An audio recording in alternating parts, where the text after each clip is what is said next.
The morning of my birthday began not with warmth or celebration, but with a cold, shrill chime from my phone that shattered the stillness like glass.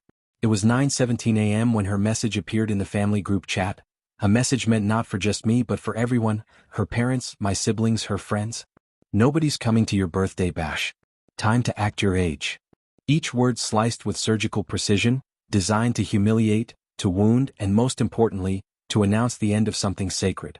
I stared at the screen, reading the message twice, the sting sinking deeper with each pass. At 9:24 a.m., I typed a reply that held none of the fire burning in my chest. Just 2 words. Got it? By 10:15, my fingers moved with calm resolve. The $7,300 automatic tuition payment for her next semester of medical school? Cancelled. The car she drove, leased in my name and insured under my policy? Removed from coverage and relocated to my office's private lot. Keys locked safely in my desk drawer. Every credit card in her wallet, linked to accounts I managed, frozen. My phone began to buzz throughout the day with alerts of declined transactions, each one a pulse in the quiet unraveling of a world she had taken for granted. She had lit the match with that message. I simply fed the fire.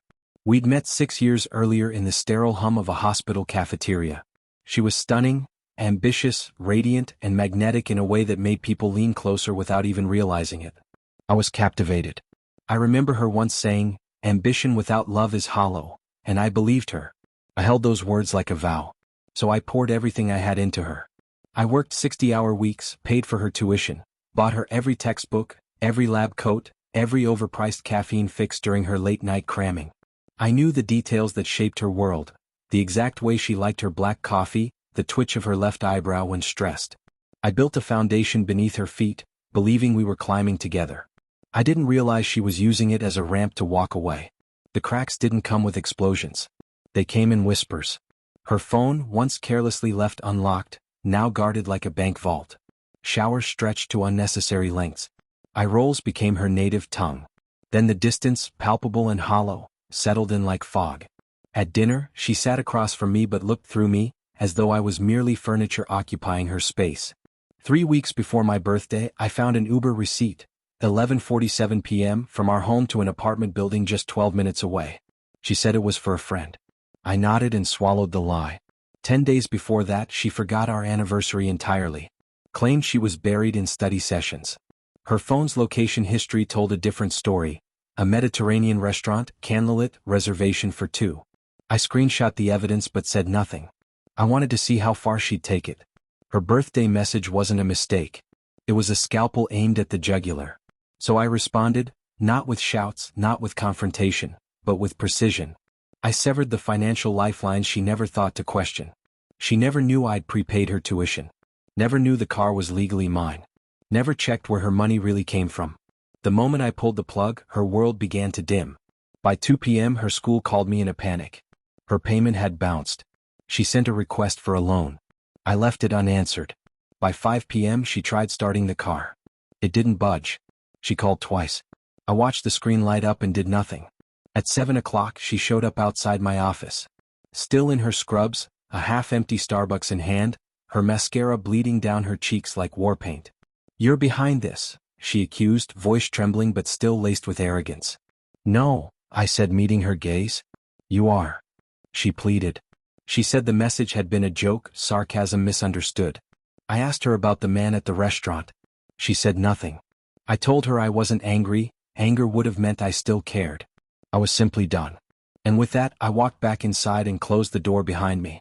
The next morning, I called her university and removed myself as her financial guarantor. The loan officer asked if I was sure. "Absolutely," I said. That night, she came home and packed 2 bags. She left the rest behind, clothes, keepsakes, pieces of the life we built. Her mother called me in tears, accusing me of cruelty.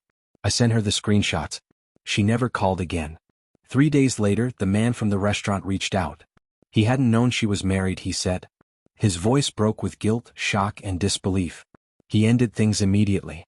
I believed him. He was collateral damage in a game he never knew he was playing. A week passed. She was waiting outside my office again. This time, her eyes were red and hollow.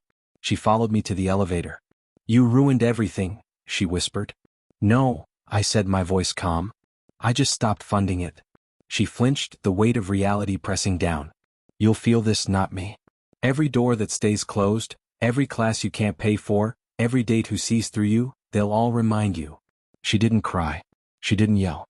She folded inward, crumbling silently in the hallway like a star imploding on itself. I stepped into the elevator. The doors slid shut. Now my birthdays are quieter. And I prefer them that way. I treated myself that evening to a perfectly seared ribeye and a bottle of Japanese whiskey I had admired for years but never dared buy.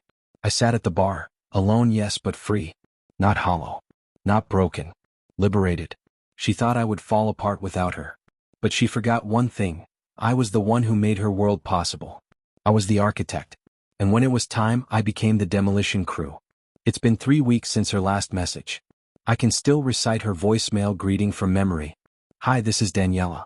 I'm probably studying or saving lives. Leave a message. But now she's just a name on a list of lessons I paid too much to learn. Trust is rare. Betrayal is loud. And revenge? Sometimes it's just settling the tab.